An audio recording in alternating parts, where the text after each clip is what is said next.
Fish? Yeah, there's fish. Look at that.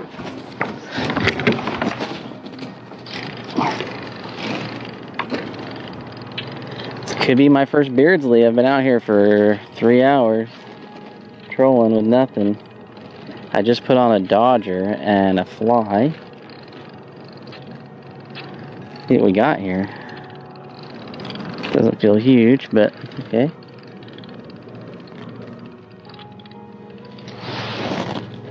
It's a beardsley. If I can get it in the net, it'll be my first one ever.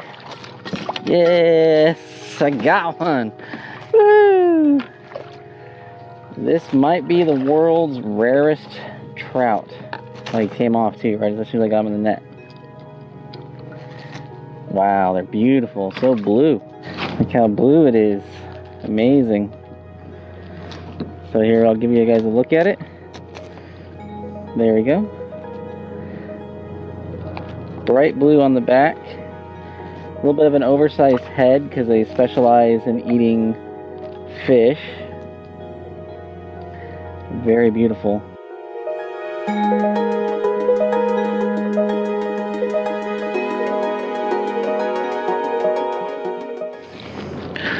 Awesome. I'm so happy to have finally got one. We'll get some more.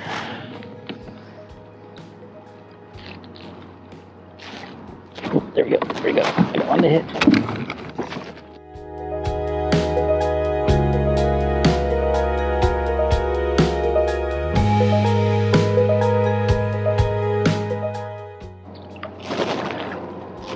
Oh, actually, I got a cutthroat. Nice. There are also cutthroat trout here in this lake. An endemic subspecies. But in much the same way that the rainbow trout ended up isolated in this lake, these coastal cutthroats also ended up isolated in this lake.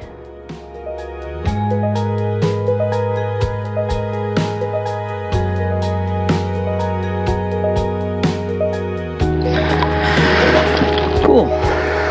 Great catch. Well, I think that's going to do it for me today. I need to go into camp, get dinner going, get a fire going, get a tasty beverage going, and get a good night's rest and come back out on the lake tomorrow morning. Give it a few hours for that morning bite. See how I do. See you guys in the morning.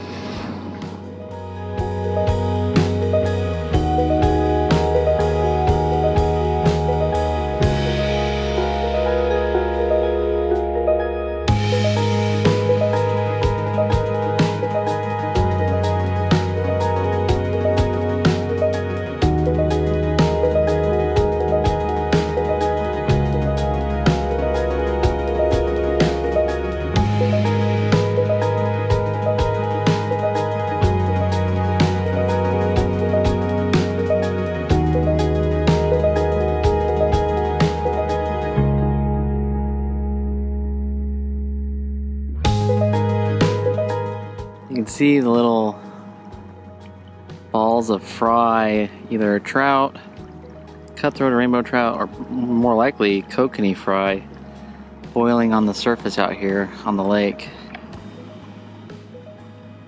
Really beautiful view. I haven't seen anything come up and bust up on those balls of fry. They're just lots of little baby fish, either baby trout or baby salmon, feeding right near the surface. Oh, there's fish. Yep, it's on the drop back.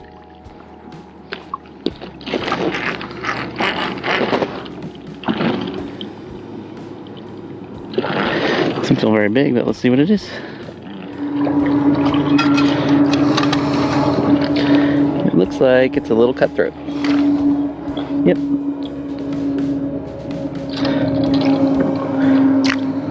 Just a little guy. He got such a big head. Here he is. He's really skinny. He needs to eat. Get him revived and on his way. There he goes. He's really disappointed that wasn't a real meal. He needed it.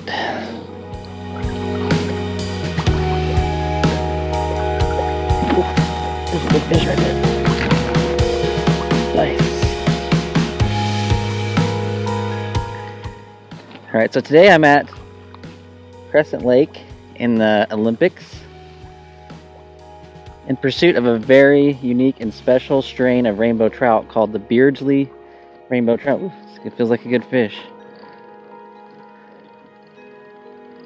So these fish ended up in this lake. It used to be connected to the ocean, and rainbow trout and cutthroat trout and sockeye salmon would swim up here. But about 10,000 years ago, there was a landslide that cut the lake off from the ocean and isolated these fish. And they have become very genetically unique. They have their own specialization in eating kokanee fry and small kokanee as they get bigger. And they're found nowhere else in the world. So these beardsley rainbow trout are found only on this lake. Ooh, this looks like a good fish. Oh, yeah, that's a nice fish.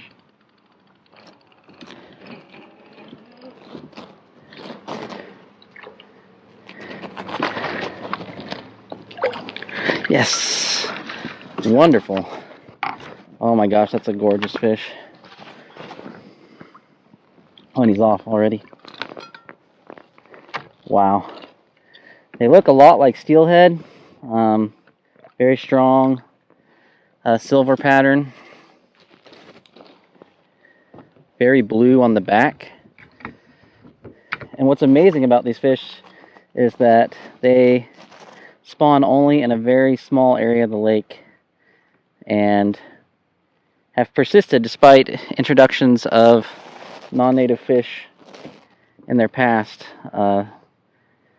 Those fish all died out, but these fish still remain. Here he goes. Awesome. Such a cool feeling to be able to catch those fish. I've come up here in the past and struck out. We've had this little bit of a late warm up here in end of September, early October. And I really wanted to take advantage of it and try and get my hands on a beardsley. Well, looks like I am not going to get another beardsley.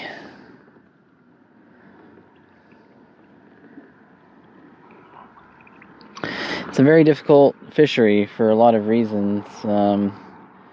One is that most of the bigger fish feed really deep, and you're not allowed to use more than 2 ounces of lead on this lake, and you're not allowed to use downriggers. You only use one rod with a single point barbless hook. You don't have to have a fishing license because it's in national park land, but it is very difficult to come out here and catch these fish consistently. Some people say the spring is better when the fish are up shallower, and I guess you could probably target the area close to the Lyre River where they spawn and maybe connect with some of the bigger fish. But I still feel very grateful to have connected with a couple of these really special trout, and including a couple of the cutthroat as well. I had actually tried to come up here and catch these fish before in June and failed. So I feel really pleased to come up here and actually catch a couple of them, and it's made a great place to base camp and do some other adventures while I was up here. Anyways, if you guys have any questions about the beardsley rainbow or any other trout, just let me know in the comments below and I'll get back to you. Otherwise, I'll see you out on the water, and remember, fish smarter, not harder. Bye guys.